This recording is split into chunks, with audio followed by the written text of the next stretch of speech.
Hello, everyone, and thank you for joining us for a new episode of the Financial Commute. I'm Chris Gillespie, your host, joined by Brittany Yudkowsky, Financial Planning Advisor here at Morton Wealth. You have the ski team here talking about required minimum distributions. I had to say it. Yeah, that's how we go around the office. Yeah. The ski team. So required minimum distributions tend to be a big topic for our clients that are older. The new rules is over the age of 73, have to start taking money out of your retirement plans and, pay taxes. It's always a fun discussion. So let's talk first about strategies that people can do prior to being age 73 to help do some planning around their required minimum distributions and maybe save taxes. Yeah, I mean, you're right. This is a huge topic. And one of those strategies that we really look at all the time are Roth conversions. I think, that a lot of people have heard about those before, but even talking about that tax issue, you do have to pay taxes up front when you convert money from a pre-tax IRA to that post-tax or Roth IRA in order to minimize those taxes when you actually do have to start drawing on them. So there's a lot of considerations when it comes to Roth conversions. Like, at what point do paying those taxes up front really make it worthwhile in order to do that? We talk about that being the break-even point. And if you want to use those funds during your lifetime to help with any expenses later in life in a tax-free way, then it makes sense for that break-even point to be earlier in your life. But if you really want to do legacy planning in an efficient way, then having that break-even point happen later in your life is totally fine.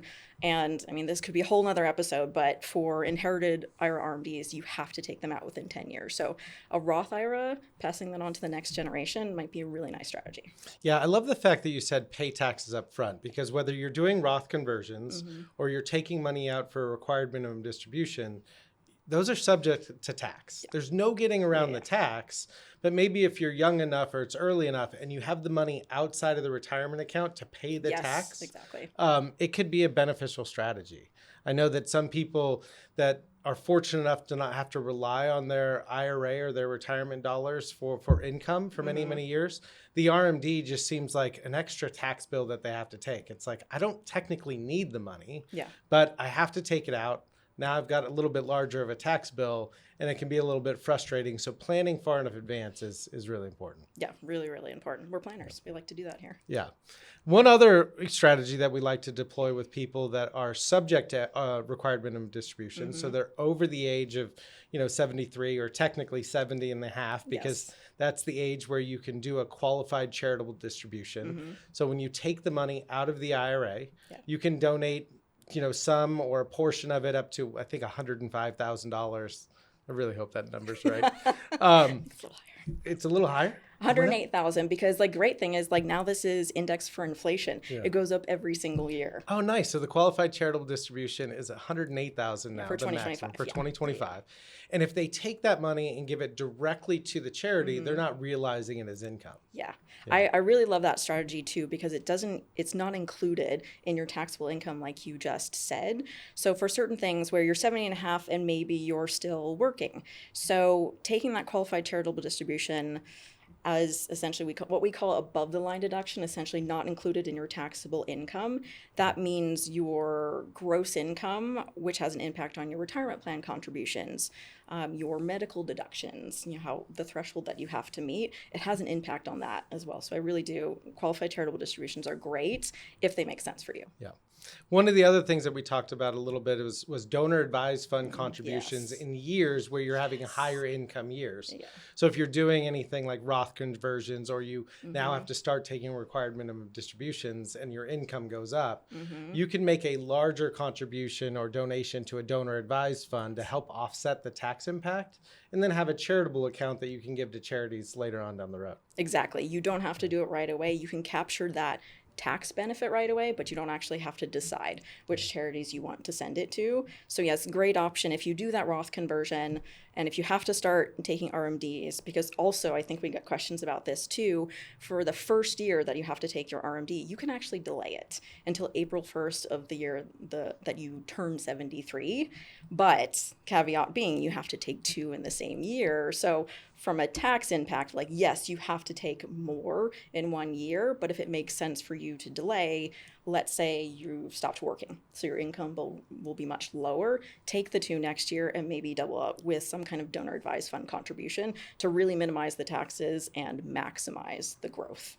I like that. So if I'm turning 73 this year, I technically don't have to take my first required minimum distribution until April 1st of next year. But now in 2026, I've got to take out 2. Exactly. Yeah. What are some other ways that people can help have some strategies around minimizing the required minimum distribution or delaying it? So there's this, and people have probably heard about this too, the still working exemption. And this only really impacts your 401k through your work. This does not apply to your IRA. So if you're still working at your RMD age, then you actually don't have to take your RMD. But there are caveats to that. Of course, there are. Number one being your plan has to allow for it. Very important, number one. And then number 2, you cannot be 5% or more than 5% owner of the company. Now, I think a little bit of the nuance of that, and I learned this as well because it actually applies here. If you are an owner of the company, and let's say you're less than 5%, but you work with, your spouse, your child, your grandchild, your parents, if they're also owners, their percentage gets added to yours. So it doesn't happen that often, but we have a father-daughter situation here. But I think sometimes there are spouses who work together too, who would be owners. So that's an important nuance. You also have to really like the investment options inside the 401k Yes. plan versus what you have access to in an IRA for that to make sense. It might actually be worth it to leave the money in the IRA, to have access to more investment options that provide a little bit more diversification or stability as opposed to just the traditional mutual funds and stocks and bonds that 401k plans have. But that's a good option. Yeah, exactly. With a lot of these strategies too, there are trade-offs. So that's why we really have to look at your situation. Do these trade-offs make sense? Because it's different for everyone. Yeah. All right. So I've got some client questions that often come up throughout the year, and I want you to answer them for the audience. So It's a test. should somebody take their required minimum distribution directly from the IRA and spend it, or put it in their trust to invest it? What should they do? I mean, part of that, and this is where, I'm a financial planning advisor, so this is top for me, is do you need it, like, to live your lifestyle? So part of that is, like, if you need it, then you need it. But if you don't, then what are ways that you can actually either get a tax benefit, so those qualified distributions that we're talking about, all of those things, or if you've done all of those things and you need more things to do, then why not invest it? Again, having a sense of purpose of what the money is for. Yeah. One of the things that I like with working with clients around the financial planning projections is now all of a sudden they're forced to take this required distribution. They may not feel like they need the money to spend it, but it can be that forced sort of spending for experiences with their family and their friends. Yes, that's true. Because it's money that they have to take out, and now they have a new choice that they can make with it, as opposed to just saving it and stocking it away and investing it for later on. Yeah, exactly. Should you use your required minimum distribution to pay your quarterly taxes? You know how much clients love taxes. I don't know very many or anybody that really does. But a lot of clients recently just aren't enjoying paying quarterly taxes. And so one of the things that I've seen clients do is they withhold more taxes on their required minimum distribution to lower the amount that they have to send quarterly. What are your thoughts there? That's interesting. I haven't come across that as much, but taking out more, I mean, it is really do you want to pay more in taxes up front or more later? So I think, again, I'm going to go back to like purpose of the funds. That's my favorite. And really, what do you want to use it for? I don't know, in your experience, have clients behaved a certain way when it comes to that?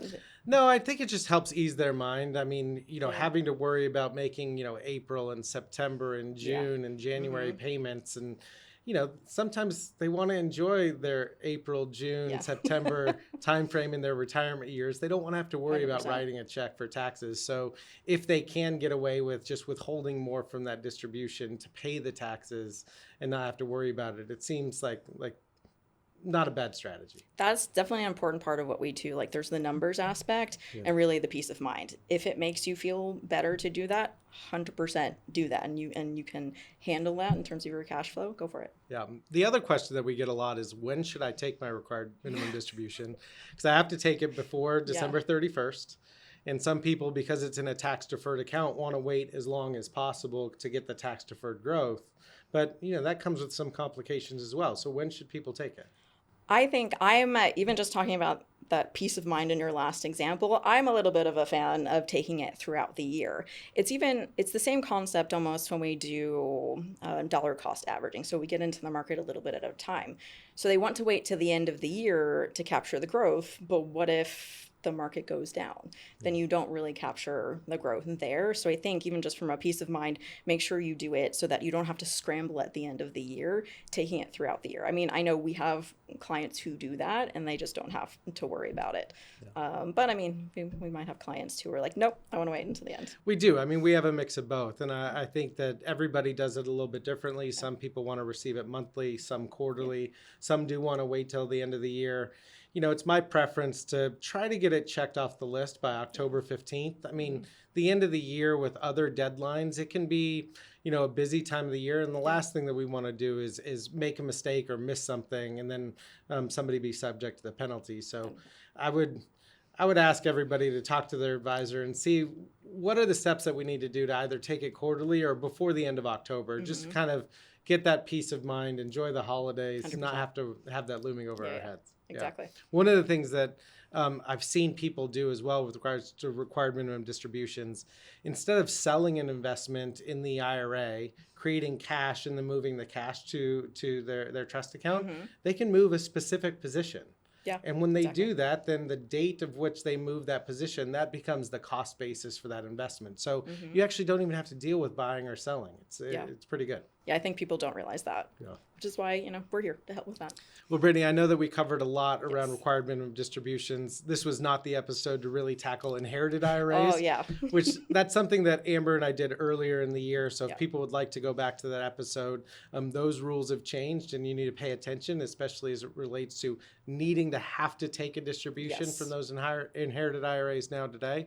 But I'm sure it'll be something that we talk about in the future. Yeah, absolutely. Thank you so much. Thank you.